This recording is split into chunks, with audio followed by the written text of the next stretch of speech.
नमस्कार दोस्तों। तो स्वागत है मेरा इस न्यू वीडियो पर। आज इस वीडियो में आपको डेप्थ परसेप्शन टेस्ट में जो वॉच टेस्ट है उसके बारे में कुछ आपको मैं कॉन्सेप्ट, टिप्स एंड ट्रिक्स बताऊंगा। मैं बताऊंगा कि मैं किस तरीके से इन क्वेश्चनों को सॉल्व करता हूं। और इजीली कुछ क्वेश्चन तो ऐसे होते हैं जिसमें आपको ये वॉच टेस्ट है इनको देखने की जरूरत नहीं पड़ती। इट मीन्स कि आपको पहले क्वेश्चन पढ़ना होगा, जब उसका फाइनल आंसर है वो इस वॉच टेस्ट में ढूंढना होगा, बस इतना ही। ठीक है। जिससे पहले मैं वीडियो स्टार्ट करने से पहले मैं आपको कुछ मैंने पॉइंट इस पेज पर मैंने सभी पॉइंट जो इम्पोर्टेंट्स हैं, जो इम्पोर्टेंस की कैटेगरी में मैंने डाले हैं, जो मुझे थोड़ा लगा कि मैं ये इन पॉइंटों को तुम्हें बताऊं जिससे कि आपको काफी मदद मिलेगी। इसमें आपको पहला पॉइंट जो नॉर्मली सभी बताते हैं, आपको ये पता ही होगा कि दिशा का पता करना। हमें किसी में भी जब वॉच में जब हमें दिशा जो डायरेक्शन है वो हमको क्वेश्चन में गिवन होगा, यानी पहले ही निर्देश में बता दिया जाएगा एग्जाम में कि जब डायरेक्शन है वो हम अंदर से लें या फिर बाहर से लें। ठीक है। अब कुछ क्वेश्चन में जैसे कि आप वॉच में देख लीजिए कि इसमें क्या है, अंदर से डायरेक्शन दी गई, जैसे मैंने लिखा भी है कि केंद्र से बाहर की ओर डायरेक्शन। यानी दो टाइप्स के हो सकते हैं, एक है जो डायरेक्शन का हमें पता केंद्र से मिले और दूसरा है केंद्र के बाहर से मिले, यानी बाहर से केंद्र की तरफ लगे। यानी मैंने दूसरा पॉइंट लिखा है बाहर से केंद्र की ओर मिले। ठीक है। एक तो ये है।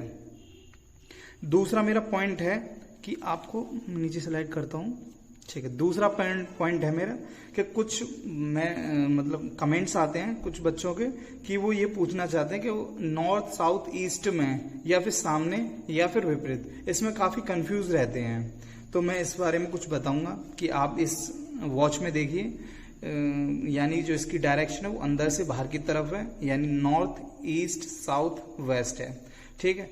अगर नॉर्थ में अगर पूछा जाए क्वेश्चन में कि नॉर्थ में कौन सा अल्फाबेट है यानी अक्षर है, तो वो कौन सा है, ए है। अगर ये पूछा जाए कि नॉर्थ के सामने कौन सा है, तब भी A1 ही रहेगा। अगर ये पूछा जाए कि नॉर्थ के विपरीत कौन सा होगा, तो वो होगा साउथ, यानी कि P5। ठीक। या फिर बोला जाए कि नॉर्थ के सामने के अवयव के विपरीत कौन सा है, मैं दोबारा रिपीट करता हूं कि नॉर्थ में के सामने के अवयव के विपरीत कौन सा अवयव है, तो वो है P5। ठीक है। तो आई होप ये आपको समझ में आया होगा कि मैं का कॉन्सेप्ट, मैं का, सामने का और विपरीत। मैं और सामने में दोनों सेम रहता है, यानी नॉर्थ की अगर कहा जाए तो नॉर्थ में तो A1 है, नॉर्थ के सामने तब भी A1 है। ठीक है। विपरीत में फिर P5 हो जाएगा। ठीक है। अब है ये नेक्स्ट थर्ड वाला है कि टेबल के बाहर मुंह करके, यानी कि ये मैंने थर्ड ही पहला ही वाला डाला कि जिसमें हम डायरेक्शन कैसे पता चले। अब हमने एक रीजनिंग में एक जो टेबल वाला, जैसे कि एक क्वेश्चन रहता था, जैसे 8 जो लोग हैं वो मतलब केंद्र की तरफ करके बैठे हुए हैं। बट इस वॉच में क्या रहता है कि यानी समझने के लिए मैं बता रहा हूं कि इस वॉच में आप ये समझिए जो लोग हैं वो फ्रंट में केंद्र की ओर ना होकर मुंह बाहर मुंह करके बैठे हैं। जैसे आप देख सकते हो मुंह की, अगर मैं यहाँ इस तरफ बैठूं यानी इधर, अगर बाहर मुंह करके बैठूं इधर, तो मेरा ये वाली जो डायरेक्शन हो जाएगी वो क्या हो जाएगी, राइट। और इधर वाली जो मेरी डायरेक्शन है वो क्या हो जाएगी, लेफ्ट। तो मैंने वही इसी में यही बताना चाहा है। दाया फॉर यानी राइट हैंड, दाया फॉर राइट हैंड एंड बाया मीन्स लेफ्ट हैंड। दा से दक्षिणावर्त, बा से बायावर्त, दा से दक्षिणावर्त, बा से बायावर्त। दक्षिणावर्त का मतलब होता है क्लॉकवाइज, वामावर्त का मीन्स होता है एंटी क्लॉकवाइज। ठीक है।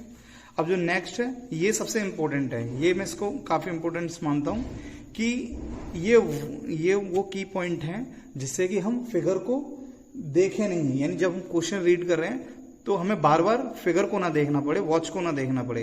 तो इससे पहले क्या हमें ये जो की पॉइंट, यानी ये मैंने जो डिग्री रख रखी है जो 45, 50, 35, 80, ये हमको समझ में आ जाए और रीड कर ले हम अच्छी तरीके से। अब जैसे कि मैं आपको बता दूं जो 45 डिग्री है वो किन दो अक्षरों के बीच होता है, तो वो होता है दो अक्षरों के, ए जैसे बी, यानी 2 अक्षर हो गए। और जो 90 डिग्री होता है वो 3 डिजिट्स के, यानी ए बी सी, यानी ये वाला और यहां तक, ये कितना 90 डिग्री। 35 डिग्री होता है कितने 4, यानी मैं नीचे लिख भी रखा है कितने डिजिट के बीच में रहता है, 4 डिजिट के बीच में, यानी 1 2 3 4। इसी प्रकार से जो 80 है वो 5 रहता है, यानी कि 1 2 3 4 5। ठीक है, अब यहां से मैंने एक पॉइंट भी लिखा हुआ है विपरीत, ये मैं आगे भी समझाऊंगा कि क्या मैंने ये क्यों लिखा है। कि जब अगर कोई क्वेश्चन में अगर पूछा जाए कि जैसे कि मैं इसके ही बोलूं कि जैसे ए से 5वें स्थान पर बायां या फिर दायां, कुछ भी ले सकते हो। यानी अगर मैं कहूं ए से 5वें स्थान दायां चले गए, तो दायां का इट मीन्स हो जाएगा इसका अपोजिट। ठीक है, यानी कि 5वां से में जब हम चलते हैं 5वां स्थान, तो हम 80 डिग्री घूम जाते हैं, यानी कि जहां से हम चल रहे हैं तो उसका अपोजिट हो जाता है। ये मैं आगे भी डिस्कस करूंगा।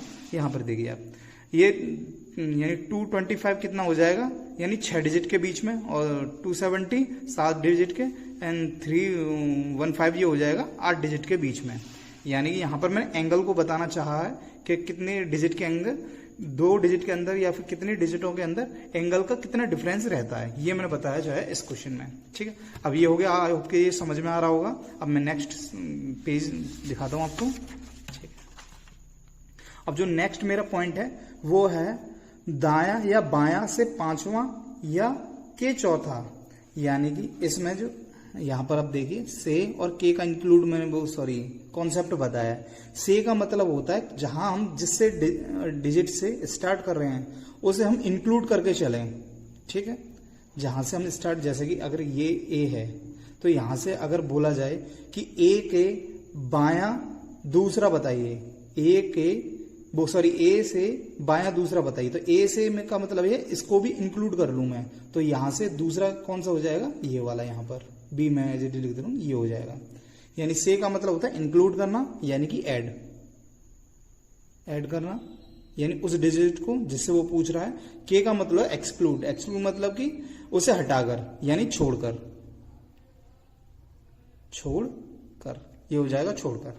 ठीक है, अब नेक्स्ट है वही जो मैंने से और के वाला बता रहा था, उसमें थोड़ा और कुछ बता दूं मैं आपको कि से अगर जैसे क्वेश्चन आता है कि ए से पहले स्थान या दूसरा स्थान या फिर तीसरा स्थान या चौथा स्थान या फिर 5वां स्थान, इस तरीके से, तो यहां पे मैंने पहले ही बता दिया है कि यहां पर जब से आ जाए यानी इंक्लूड करना है, तो उसमें जो से पहला या फिर से दूसरा पूछा जाए तो उसमें दोनों वैल्यू बराबर होती हैं, यानी हमको कितना ही एंगल घुमाना पड़ता है, 45 डिग्री। अब जैसे कि मैं इसको बता दूं, आपको समझा दूं कि जैसे अगर बोला जाए कि ए से पहला अक्षर बताइए, ए से बाएं पहला अक्षर बताइए, तो वो कौन सा हो जाएगा, बी से। और इसी प्रकार से मैं पूछूं कि ए से दूसरा अक्षर, तो भी बी हो जाएगा। वो इसलिए होगा कि दो से में यानी से क्या होता है, इंक्लूड होता है। बट पहले में अगर पूछा जाए से पहला, तो यहां पर से और के बराबर होता है। मैं यहां पर लिख देता हूं, यानी के पहला, ये दोनों ही बराबर होंगे। ये से पहला और के पहला की जो वैल्यू है वो दोनों की बराबर होगी। इसी प्रकार से अगर पूछा जाए से तीसरा, तो ये कितना घूमेगा, 90 डिग्री घूमेगा। ठीक है, से तीसरा 90 डिग्री, और इसी प्रकार से चौथा यानी 35 डिग्री, यानी 35 डिग्री यहां से फिर यहां पर तक हो जाएगा। ये आपको याद करना पड़ेगा माइंड में, जिससे कि आपको क्या होगा कि आप जब क्वेश्चन सॉल्व करोगे तो जिससे आपको बार बार वॉच को देखना नहीं पड़ेगा, आप माइंड में ही वॉच को इमेजिन कर यानी कि वॉच तो ये सेम ही रहेगी ना, बस चेंज क्या होगा वो डिजिट चेंज होंगे, यहां पर अल्फाबेट चेंज होंगे, बाकी सब एज इट इज ही रहेगा। ठीक है, तो ये आपको समझ में आ रहा होगा। इसी प्रकार से यहां पर भी मैंने लिखा गया कि अगर से 5वां अगर पूछा जाए तो हम तब कितना घूमेंगे, 180 डिग्री, और जब 180 डिग्री घूमेंगे तो वो क्या हो जाएगा, जिसका पूछा है उसका ही अपोजिट हो जाएगा। अगर मैं कहूं ए से पांचवा बाएं तरफ जाइए, तो 5वां 1 2 3 4 5, यानी हम यहां पर आ गए, तो ये क्या हो गया, ए का अपोजिट ही हो गया। ठीक है। तो जहां पर क्वेश्चन में से पांचवा या के पांचवा पूछा जाएगा तो वो यानी के से पांचवा और के पांचवा पूछा जाए तो वो कितना होगा 180 डिग्री घूमेगा और वो उसकी अपोजिट ही रहेगा। यानी काउंट करने की आपको जरूरत नहीं पड़ेगी कि ऐसे 1 2 3 4 5 पे पहुंच रहा है। नहीं, ये आपको सीधे अगर पूछेगा से पांचवा या के चौथा तो अपोजिट ही रहेगा। ठीक है। अब यहां पर मैंने के का कॉन्सेप्ट बताया है। के का मतलब होता है, यानी अगर क्वेश्चन में अगर बोला जाए कि ए के बाएं पहला तो कितना घूमेगा 45 डिग्री। अगर पूछे के दूसरा तो 90 डिग्री। यानी ये जो 45 डिग्री है वो कितने डिजिट के बीच में है? डिजिट या फिर अल्फाबेट। ठीक है। और ये 90 डिग्री है, ये कितने बीच के है? 3 अल्फाबेट। ठीक है, अल्फाबेट। इसी प्रकार से अगर तीसरा पूछा जाए कि ए के तीसरा बाएं तरफ या दाएं तरफ, तब 135 डिग्री घूमेगा। अब ये कुछ भी पूछ सकता है, क्लॉकवाइज पूछे या फिर एंटी क्लॉकवाइज पूछे। इसी प्रकार से चौथा, अब यहां पर देखिए मैंने के चौथा तो कितना घूमेगा 180 डिग्री। और ये 180 डिग्री क्या होगा? जिस भी ऑब्जेक्ट का या डिजिट का हम पूछ रहे हैं उसका अपोजिट होगा, इसी प्रकार से जो पांचवा है के पांचवा तो वो कितना घूमेगा 225 डिग्री। ठीक है। अब इससे पहले मैं थोड़ा ये आपको याद करना पड़ेगा कि ये जो एंगल है ये यहां पर मैं आपको बता दूं, ये 0 डिग्री यहां से एंगल स्टार्ट होता है, फिर 45 डिग्री, फिर यहां पर कितना होगा 90 डिग्री, यहां पे कितना होगा 135 डिग्री, और यहां पर होगा 180 डिग्री, यहां पर होगा 225 डिग्री। ठीक है। यहां पर 270 डिग्री और यहां पर होगा 315 डिग्री और यहां पर प्लस हो जाएगा 360 डिग्री। ये आपको याद रहना चाहिए माइंड में ही, जिससे कि हम जब क्वेश्चन सॉल्व करेंगे तो वॉच को बार बार ना देखना पड़े, इस वजह से। ठीक है। तो चलते हैं मेरी स्क्रीन पर और मैं आपको कुछ एग्जाम्पल खुद ही करके दिखाता हूं। जो मैं बोल रहा हूं वो एक्चुअल में इम्प्लीमेंट होता है कि नहीं होता वो आपको मैं दिखाता हूं अपनी स्क्रीन पर कि मैं किस तरीके से बता रहा हूं। ठीक है, चलते हैं फिर। देखिए, ठीक है भाइयों, ये मैंने वॉच टेबल के जो क्वेश्चंस हैं उसका ये फिगर मैंने खोल लिया है और ये जो मैं दिखा रहा हूँ ये कौटिल्य पर है। कौटिल्य क्लासेस का मैंने बैच खरीद रखा है। ठीक है। अब यहाँ पर मैं कुछ आपको क्वेश्चन पहला रीड करा दे रहा हूँ। ठीक है। अब जैसे कि ये है कि दो समान अक्षरों के बीच के अक्षर के सामने, यानी समान दो अक्षर कौन कौन से हो सकते हैं? ये है M3 और M2 है। मुझे ऊपर करने की जरूरत नहीं पड़ी। M2 और M3 के बीच में जो C3 है उसके सामने क्या है? B4 सामने वाले अंक के, अब ये बोला है दाएं चौथा, यानी देखिए यहाँ पर रीड किए, अंक के दाएं चौथे। अब मैंने बताया था कि दाएं चौथे पर यानी के हो और दाएं चौथा हो तो उसमें कितना घूमता है वो 180 डिग्री। और 180 डिग्री का इट मीन्स होता है कि उस जो वर्ड है, जो अल्फाबेट है उसका अपोजिट। यानी हम यहाँ से चलना चाहिए थे के चौथा, यानी दाएं चौथा चलनी चाहिए, तो ये अपोजिट होगा इसका C3। ठीक है। अब यहाँ पर हम दोबारा C3 पर आ गए हैं। फिर कहा है कि अक्षर के सामने वाले अंक से, यानी दाएं चौथे अक्षर के अब सामने वाले, यानी हम B4 पर आ गए, B4 पर आगे दोबारा वाले अंक से बाएं तीसरा। अब बाएं तीसरा से है तो इंक्लूड करना है B4 को, तो 1 2 3, यानी इसका आंसर क्या होगा P5। मैं एक बार चेक करा देता हूं आपका आंसर, इसका खुल जा। ठीक है, 5 देख सकते हो, ये वही क्वेश्चन है, 5 है। अब मैं वो क्वेश्चन बताऊंगा जिसमें मैंने आपको बताया कि फिगर देखने की यानी वॉच देखने की भी जरूरत नहीं है। अब वो क्वेश्चन कौन सा हो? घड़ी के ठीक युग्म के, ठीक है, ये और का दक्षिण पश्चिम, ये वाला देखिए। चलो तीसरा वाला। अब तीसरे वाले में क्या है, मैं वॉच को देखूंगा नहीं और यही मैंने इसका आंसर दे दूंगा। अब यहाँ पर देख लीजिए, मैंने इस क्वेश्चन में जो अटेम्प्ट करने में केवल 20 सेकंड लिया था इसमें। ठीक है। अब देखिए दक्षिण पश्चिम मतलब कि नॉर्थ साउथ वेस्ट, तो कहाँ हो जाएगा? यहाँ पर। मैं अगर पेन से रुक जाइए समझाता हूँ मैं इस तरीके से। जैसे कि ये पूरा हो गया, ऊपर नॉर्थ हो गया, नीचे साउथ हो गया, इधर ईस्ट हो गया, इधर वेस्ट हो गया, तो साउथ वेस्ट और साउथ के बीच में हो गया यहाँ पर साउथ वेस्ट। ठीक है। अब यहाँ से मुझे एंटी क्लॉकवाइज 135 घूमना है, तो एंटी क्लॉकवाइज इतने उड़ूंगा। अब ये मैंने बताया था 135 में हम कितने डिजिट घूमेंगे? 4 डिजिट। अब मैं साउथ यानी साउथ वेस्ट पे हूं तो पहले जाऊंगा मैं साउथ में, फिर साउथ ईस्ट जाऊंगा और फिर उसके बाद कितना जाऊंगा ईस्ट में, तो यहाँ पर 135 डिग्री हो जाएगा। यानी एंटी क्लॉकवाइज 135 डिग्री हो जाएगा ईस्ट पर। यानी कितने डिजिट मैंने चले हैं वो 3 है, मगर कितने डिजिट का मतलब बीच का जो एंगल है ये 4 डिजिट के एंगल का है। तो अभी फिलहाल मैं कितने पर आ गया हूँ, ईस्ट पे आ गया हूँ। अब ईस्ट के बाद घूमने पर प्राप्त अक्षर पर से फिर बाएं पांचवे, अब से बाएं पांचवे, वहां ऊपर वाले क्वेश्चन में मैंने के चौथा बताया था, अब यहाँ पर से बाएं पांचवा। से बाएं पांचवे का मतलब होता है 180 डिग्री घूमना, यानी उसका अपोजिट। अब मैं फिलहाल ईस्ट में हूं तो से पांचवे अंक से जाऊंगा तो कहां पहुंच जाऊंगा, फिर मैं वेस्ट में, फिर के सामने, अब वहां पे वेस्ट में चले जाऊंगा, फिर उसके बाद के सामने, पांचवे अंक के सामने, तो दोबारा ईस्ट में आ जाऊंगा फिर मैं, के सामने अंक के, फिर दाया तीसरा अंक कौन सा होगा। अब यहां पूछ रहा के दाया तीसरा, के दाएं तीसरा कौन सा अंक होगा, तो ईस्ट से, ईस्ट को इंक्लूड नहीं करूंगा मैं, तो के तीसरे पर जाने के लिए मुझे, तो फिर जाऊंगा मैं साउथ ईस्ट, साउथ ईस्ट, फिर साउथ पे जाऊंगा और फिर जाऊंगा मैं साउथ वेस्ट पर। ये हो गया मेरा तीसरा। अब आप समझ सकते हो जहां से हमने शुरू किया था, साउथ वेस्ट से ही शुरू किया था और उसका आंसर भी हमें तीसरा ही मिला, यानी साउथ वेस्ट ही मिला है। अब देखते हैं कि साउथ वेस्ट में कौन सा डिजिट है वॉच में। साउथ वेस्ट में मेरा D4। अब मैं इसका आंसर भी दिखा देता हूं, क्या साउथ में D4 ही है या फिर दूसरा अलग भी है, देखता हूं, खुल जा। यानी देखिए, यानी यानी इसका आंसर D4 ही है। यानी मैंने बताया था जहां से हम दक्षिण पश्चिम से स्टार्ट किए थे और दक्षिण पश्चिम में ही फिनिश भी हो गया। कितना हम घूमे फिर भी वहीं आए। तो इन क्वेश्चनों में क्या होता है कि आपको माइंड में ही वॉच को सेव करना है। यानी ये वॉच में क्या होता है, एक्चुअली डिजिट, ये अल्फाबेट है, यही तो चेंज होते हैं, बाकी तो सब एज इट इज ही है ना। तो इसी प्रकार से इनको बगैर, इनको विदाउट देखे, यानी इनको वॉच को विदाउट देखे, इस प्रकार से आप सॉल्व कर सकते हो। अब मैं नेक्स्ट क्वेश्चन और भी आपको एक और दिखा सकता हूं, ठीक है।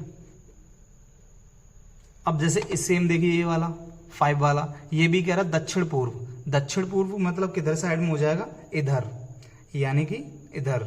मैं अगर बताऊं नॉर्थ साउथ, तो ये ईस्ट इधर हो गया, तो साउथ वेस्ट यहाँ हो गया, sorry south east. South east में स्थित अक्षर के सामने, अब के सामने है तो मैं कहां पहुंच जाऊंगा, नॉर्थ वेस्ट में, यानी उत्तर वेस्ट में, उत्तर पश्चिम में पहुंच जाऊंगा मैं। के सामने वाली संख्या से अब 270 क्लॉकवाइज, अब 270 क्लॉकवाइज में कितने, 270 क्लॉकवाइज में कितना घूमना पड़ेगा, 180 डिग्री में कहां पर आ जाऊंगा, जहां से स्टार्ट किया था, यानी साउथ ईस्ट में।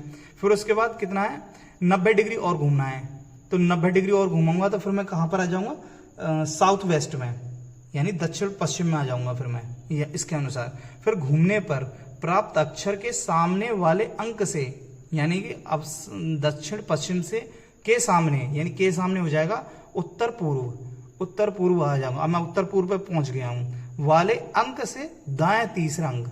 अब से है, यानी से है तो मुझे इंक्लूड करना पड़ेगा कौन सा, नॉर्थ ईस्ट। अब नॉर्थ ईस्ट से तीसरा लेना पड़ेगा, तो नॉर्थ ईस्ट, फिर उसके बाद ईस्ट, फिर उसके बाद क्या आ जाएगा, दक्षिण पूर्व। यानी जहां, इस क्वेश्चन में भी क्या हुआ है कि जहां से हमने स्टार्ट किया है वहीं पर ही फिनिश हुआ है। अब देखते हैं दक्षिण पूर्व में कौन सा, सॉरी ये थोड़ा ठीक है, दक्षिण पश्चिम में मैं दिखाता हूं कि क्या है। दक्षिण पश्चिम में M3 है, तो अब देखते हैं जो मैंने बताया वो ठीक है या फिर गलत है। तो इसका खुल जा, ये देखिए 3 है भाई, यानी M3 आंसर है। तो आप भी इसी तरीके से कर सकते हो। मैं वीडियो को ज्यादा लेंथी नहीं करूंगा। तो आई होप कि ये आपको जो मैंने समझाया चाहा कॉन्सेप्ट को, जो बगैर देखे आप वॉच टेबल में किस तरीके से क्वेश्चन को अटेम्प्ट करें, तो आई होप कि मेरी आपको वीडियो समझ में आई हुई, मेरे कॉन्सेप्ट समझ में आए। तो भाइयों फिर thank you for watching my video, और प्लीज भाइयों सब्सक्राइब कीजिए, थोड़ी मदद कीजिए इस चैनल को। धन्यवाद, नमस्कार।